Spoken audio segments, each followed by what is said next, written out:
Assalamualaikum warahmatullahi wabarakatuh. Alhamdulillahi rabbil alamin. Wassalatu wassalamu ala asrafil anbiya wal mursalin wa ala alihi wa sahbihi ajma'in, amma ba'du.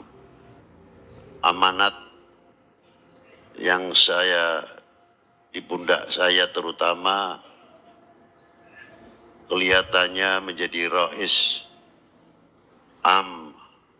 dalam sufi internasional ataupun rais dalam negeri sendiri bukan suatu kebanggaan, tapi amanat yang sangat besar di pundak kita semuanya.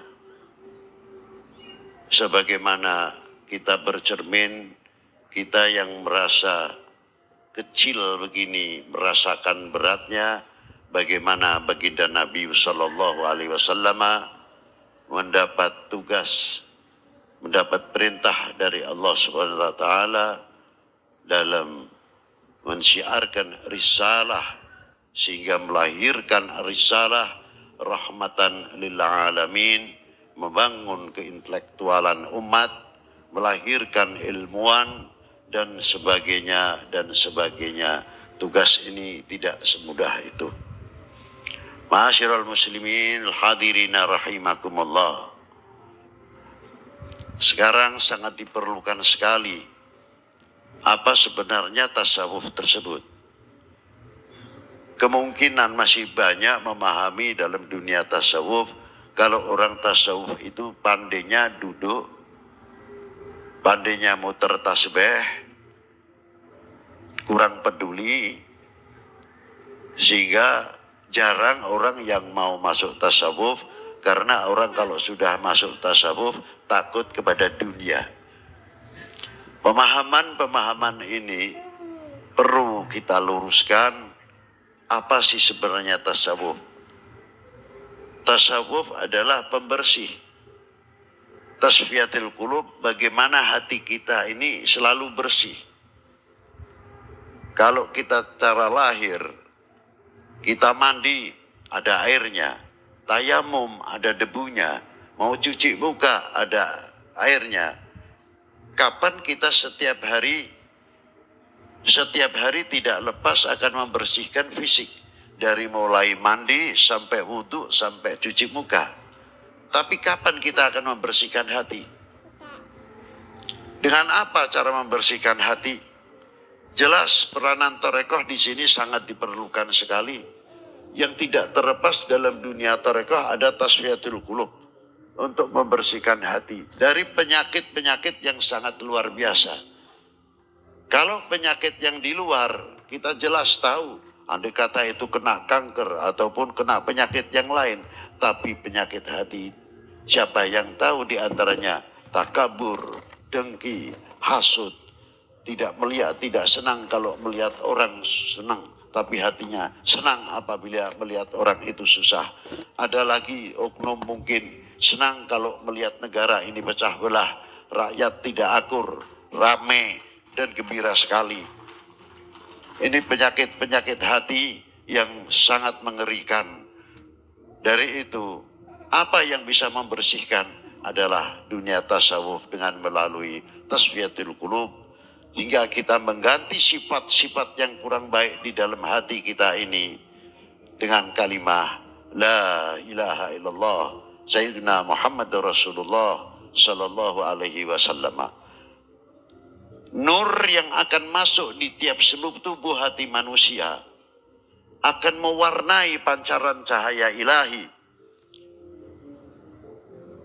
Tidak cukup di dalam hati saja, cahaya itu akan mewarnai sampai pola pikir, otak kita, akal kita.